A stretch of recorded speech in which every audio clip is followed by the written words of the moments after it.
परमदयाकरी भक्ति मात्रे परमेश्वर प्रिय रमणीय महिते परमांग शुभ रूप प्रभुते परमास्वाद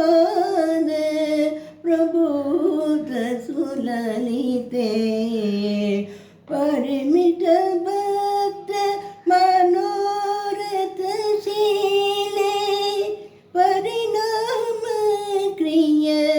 सूत्र विशाले परिकंप हर दुरवर लीले परिहारोज्वल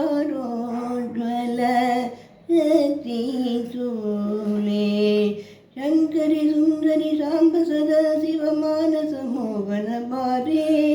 पंकजलोचनी नगर निवासिनी सच्चिन्मय भुवि साये शंकरी सुंदरी सांब सदा शिव मानस मोहन बारे पंकजलोचनी नगर निवासिनी सच्चिन्मय भुवि साये।